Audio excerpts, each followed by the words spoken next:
Nintendo is notorious for hating blue Pikmin. From physical torture to psychological to even metaphysical, Nintendo stops at nothing to teach those blasted blue boys a lesson. And I have another video made before Pikmin 4's release talking about that. But today, we need to investigate their treatment in Pikmin 4 specifically, and the possible amends made by Miyamoto. And if that sounds cool, subscribe and do all the other things. Let's go! This video doesn't include any story spoilers, but we will be exploring the third area of Pikmin 4. Throughout the years, now decades of Pikmin, the blues always get the short end of the stick. In marketing, Nintendo often makes them the subject of punishment, likely from the fact that they're the only type with a mouth. However, that doesn't excuse them from getting the short end when it comes to the gameplay. In the first 3 games, the blue Pikmin with their power of underwater travel were always the last type to be found. In Pikmin 1 and 2, this wasn't much of a problem, since no specific type was truly better than the rest in most situations. Reds are always a solid traditional type, and with fire immunity, they're pretty useful throughout every game. Yellow's extra throw makes them incredibly useful for certain treasures, but during the first game especially, they would likely be considered the weakest. That was until they gained an electricity immunity in Pikmin 2. This was a massive lifesaver because, in this title, electricity is an instant kill to all other types, which is incredibly devastating. However, in all future entries this was nerfed, removing the instant kill. Yellows still continue to be useful with an extra throw speed, but they're no longer a necessity when dealing with electricity. Introduced in Pikmin 2, we have the purple Pikmin, which have the strongest attack in this game and carry the weight of 10 regular Pikmin.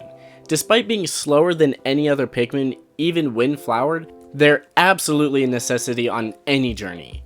Then we have the white Pikmin, which are the ultimate sacrificial Pikmin. While it might be unorthodox, white Pikmin are incredibly useful to feed to enemies, and while they have abilities like high move speed and poison resistance, I would say they're best in Kamikaze. And lastly, going back to the blues, they have average damage, average throw height, average move speed, average digging, well, average everything. Where they really shine best is in the water. I mean, having an entire part of the map sectioned off from all but one Pikmin type makes them pretty useful. That's not really debatable. If you have something underwater, then you would be a fool to not bring blues with you. But that's the problem, isn't it? We'll get back to that. Pikmin 3 really is the game that brought out Nintendo's disgust of blue Pikmin. With the addition of winged Pikmin in this entry, and again putting blue Pikmin as the very last type found, it really makes your necessity of blue Pikmin reliant on returning to older sections retrieving what you missed before you could go under the water. Winged Pikmin allowed us to entirely ignore water up until we found blues, and once I did, I realized how little I actually noticed underwater fruits as I would ignore it. And now we have Pikmin 4, the game that revived the love of blues. Mostly. If you've played the game, trust me, I'll get to Serene Shores in a moment, but the first thing I noticed in this game that showed a more balanced love of Pikmin is the introduction of water as a hazard. While there was obviously the presence of water itself as a danger in past games, and even some enemies that project water at Pikmin, Pikmin 4 has made a point to have traversal hazards that only allow one Pikmin type until it's been overcome. For example, the fire floors in caves, or the varying gates for electric, rock, and ice, or what I want to talk about, sprinklers. Sprinklers were surprisingly fascinating when I first stumbled upon them. I thought it was novel for blue Pikmin to have their own type of hazard like that on land, but there's a few things that make it weaker overall.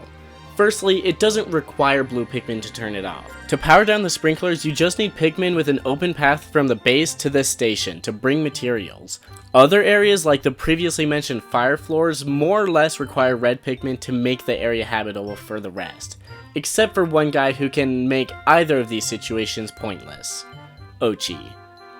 Oh, Oatchi. Even without any upgrades, Oatchi can walk straight through sprinklers, so if it were only a few items you needed to transport across, you could easily use him. It's not viable for multiple trips, but it's possible. Then with the fire floors, if you have Scorchguard armor, Oatchi can destroy the slooches with no problem. Oatchi has a habit of making some Pikmin abilities obsolete, right? Well, that's something many will argue, but that's not necessarily true. Oatchi can make a lot of areas simpler, and allows you to split your focus requiring only one Oatchi to move a giant treasure rather than 50 Pikmin. When I learned that Oatchi can attack and gather items underwater, I really thought Nintendo just fully sidelined Blues in favor of this silly dog, and on paper, that's true, but in action, it's a bit of both. When you fully upgrade parts of Oatchi, it's true that you pretty much never need Blue Pikmin, but that's only if you really want to suffer. I've seen people say Pikmin 4's spicy mode is choosing not to upgrade Oatchi at all and only using him to bash pots, and sure, it'll make the game harder, but what's the point of removing an entire section of the game? And that's where both arguments should end. You can always play however you want, but when you have both mechanics at hand, you should use both. Oatchi isn't meant to be used for every item. I would only say that you would really use him as an additional Pikmin for speed, or most often, as a Pikmin tank to carry massive objects. This greater allows you to maximize efficiency, and in the words of the Leafy Boys, steady progress is good Dandori.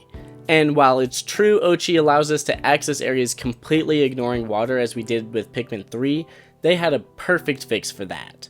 Unlike all other entries, Blue Pikmin are going to be the second onion type you find and the third type unlocked overall. This in and of itself is a massive buff for them. Having access to them right away lets you get to any underwater area right away, letting them have a constant presence in your mind. Now, many thought Oatchi's swim and Ice Pikmin's freezing would hurt the viability of Blues, but it's more like they hurt the viability of each other and help Blues.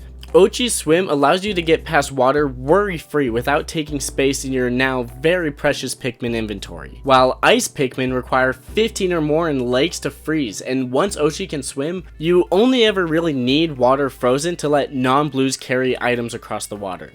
But if anything, that makes Blues more useful by preventing the need for 50 Ice Pikmin. Now, I'm not bashing Ice Pikmin, they're fantastic in combat, but I've found myself rarely using their water freezing beyond the first area. Now, I really want to get to what I teased earlier with the Blue Pikmin problem, but we have to talk about the biggest boost to Blue Pikmin in the game first, Serene Shores. This area of the game was 100% tailor-made for Blue Pikmin. A true hard mode of this game would be to not use Blue Pikmin in this area. The oceans of treasure and water enemies makes this area perfect for Blues and shows when the area is designed around the Blues, they aren't completely useless. But that's the issue. When I unlocked the purple Pikmin near the end of the main story, I felt it was so dumb and thought I would never actually use them since I had already 100% the 3 areas prior to that. But even with 80% completion of the game, I wouldn't dare go another second without a purple Pikmin in my party, because there was never a time when I didn't want to have them with me. However, after I did Serene Shores, I didn't touch Blues for the entirety of the next area, because why would I? If I wanted a good fodder Pikmin, I would use the red or whites. If I just wanted to obliterate any enemy coming my way, I would use rocks and especially ice and purples together. But for yellows, winged, and especially blue, there's no reason for me to use them outside of their specific elemental situation. But even yellows have the added benefit of blazing dig speed. If there's no water, there's no reason for me to ever touch blues. Now, I don't have a solution to that. There was a video by Psylocke Hawk I linked in the last video, but even with his fixes, it still leads to some different issues. Not as bad as winged issues though, but issues. This is a tangent from Blue Pikmin, but everyone who said winged Pikmin became pointless in this game, I've got to say you're right. At this point in time, I've only completed the main story and I haven't started the post-game at all, but from the first 4 areas, there was never a point where I felt I was wasting my time by not using them. There were no real barriers they could get past that others couldn't, and being found after blues and with the existence of ice practically killed them. But I would honestly like to hear your thoughts on them specifically. Blue Pikmin are silly guys, but with just a bit more wax from the Make Useful hammer, I believe they'll rise back to the ranks of loved. If only Nintendo didn't like torturing them so much. But with that, subscribe, check inside your walls for Jerry, and as always, keep cool. Bye.